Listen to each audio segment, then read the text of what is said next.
पूरा प्रदेश जहां ठंड की चपेट में है तो वहीं भटियात में अतिक्रमण हटाने की मुहिम को लेकर कांग्रेस ने भाजपा के खिलाफ मोर्चा खोल राजनीतिक गर्मी पैदा कर दी है। वहीं इसके बाद बीजेपी ने भी कांग्रेस पर पलटवार किया है। नोटिस जारी होने के बाद ठुस हो जाने वाले अतिक्रमण के खिलाफ कदमों के कारण अतिक्रमण का क्षेत्र लगातार बढ़ रहा है, तो वहीं अब सरकारी तंत्र भी अपनी जमीन पर हुए कब्जों को लेकर फ्रंट फुट पर खड़ा दिख रहा है। चाहे हाई कोर्ट के आदेश की पालना की बात हो या फिर अपनी ईमानदारी तथा निष्पक्षता के लिए जाने वाले एसडीओ चंद्रशेखर की कार्यप्रणाली, लेकिन इस सारे प्रकरण से अवैध कब्जाधारियों में हड़कंप है। भटियात में अतिक्रमण हटाने की मुहिम में अब एक नया मोड़ आ गया है। कांग्रेस प्रत्याशी कुलदीप पठानिया ने भाजपा पर राजनीतिक प्रतिशोध की भावना से कार्रवाई करने का आरोप जड़ा है। पठानिया ने कहा कि कांग्रेस समर्थकों तथा राजनीतिक विरोधियों को निशाना बनाया जा रहा है तथा सत्ता में आने के बाद सिटिंग विधायक को इसका जवाब देना होगा। लोक निर्माण विभाग, राजस्व तथा पुलिस की मौजूदगी में जारी इस मुहिम के बीच पठानिया मौके पर पहुंच गए। उन्होंने लोक निर्माण विभाग पर भी सवाल उठाए। उधर भाजपा प्रत्याशी विक्रम जरयाल ने पलटवार करते हुए कहा कि एक वकील होने के नाते पठानिया को पता होना चाहिए कि हाई कोर्ट के आदेशों पर यह कार्रवाई हुई है तथा उनकी ऐसी कोई व्यक्तिगत मंशा नहीं कि किसी की दुकान या मकान को तोड़ना पड़े। जरयाल ने बयान को लेकर कोरी राजनीति का आरोप लगाते हुए कांग्रेस नेता को सोच बदलने की नसीहत भी दी डाली। Bureau report, Himachal top news.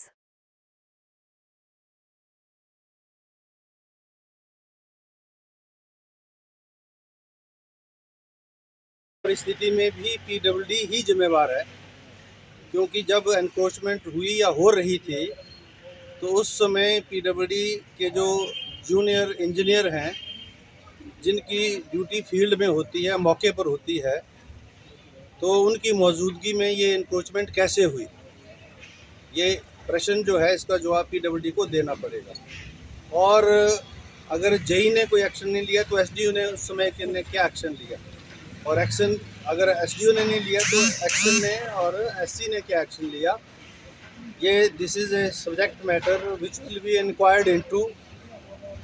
जब सत्ता परिवर्तन होगा तो ये सारा विषय जो है इसके ऊपर सरकार जो हिमाचल प्रदेश की जनता से आशीर्वाद से जो बनेगी, कांग्रेस की सरकार जब बनेगी, तो ये सारे तथ्य जो है बड़ी बारीकी के साथ देखे जाएंगे। और मात्र कांग्रेस और कांग्रेस से संबंधित और जिन्होंने विधायक का विरोध किया उन्हीं की ही एनक्रोचमेंट उठेगी, ये बहुत बड़ा जो है प्रश्न है, जिसका जवाब जो है वर्तमान विधायक को भी देना पड़ेगा। अगर ये कार्रवाई राजनीतिक तौर पर है तो सबसे पहले सिंबड़ा घट्टा में वर्तमान विधायक ने सड़क के अंदर मकान बनाया है, उसको पीडब्ल्यूडी विभाग को कार्रवाई करके गिराना चाहिए।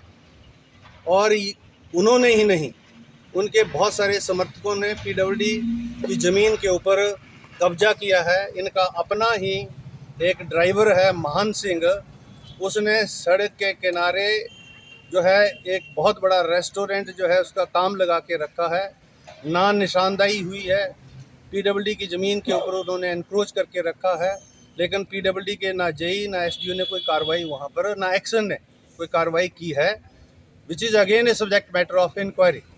तो हम इसका स्वागत करते हैं, लेकिन ये यूनिफॉर्म होनी चाहिए, राजनीतिक प्रतिशोध की भावना से नहीं होनी चाहिए कि सिर्फ मात्र जो है कांग्रेसियों ने ही जो है ये एनक्रोचमेंट की है। भारतीय जनता पार्टी के ऊंचे पद पर बैठा हुआ वो व्यक्ति, विधायक, जिसने खुद सड़क के अंदर मकान बनाया है, उसके ऊपर भी कार्रवाई पीडब्ल्यूडी विभाग करे, तब मैं मानूंगा कि ये जो कार्रवाई हो रही है ये किसी राजनीतिक संरक्षण में नहीं हो रही है।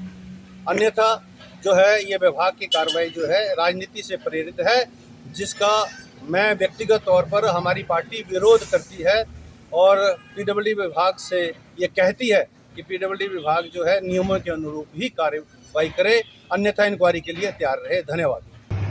आज मैं दिन को अपने बड़े भाई छलाड़ा वाली की वीडियो देख रहा था, सुन रहा था। वो बौखलाए हुए हैं क्योंकि उनको हार सामने दिखाई दे रही है। और जो चोर होते हैं उनको सभी चोर दिखाई देते हैं। जो अवैध कब्जाधारी होते हैं उनको सभी अवैध कब्जाधारी दिखाई देते हैं। जो चिट्टा माफिया होते हैं उनको सभी चिट्टा माफिया दिखाई देते हैं। तो उनको बताना चाहता हूँ, अगर किसी ने जायज़ कब्जा किया है उसको मैं नहीं उखाड़ रहा, उसको हाई कोर्ट के आदेश है, उन्होंने उखाड़ रहे हैं। शायद ये कब्जा जो हुआ था, उन्होंने कब्जाधारी ने कब्जा किया था, उस टाइम मेरे भाई साहब भी सत्ता में थे, तो उनकी बौखलाहट जाहिर है। तो मैं उनको एक परामर्श देना चाहता हूँ कि वो चश्मा बदली कर लें, अपनी सोच को बदली करें, ताकि मैं नहीं चाहता कि किसी के दुकान मकान उखाड़ा जाए, परंतु अगर हाई कोर्ट के आदेश है तो मानना पड़ेंगे। वो खुद वकील है, उसको पता है कि कोर्ट के आदेश क्या होते हैं। तो मैं इतना बताना चाहता हूँ भाई साहब को अपनी इस वीडियो के माध्यम से कि थोड़ा सा वो अपने जो जुबान है उसके ऊपर काबू रखें। धन्यवाद।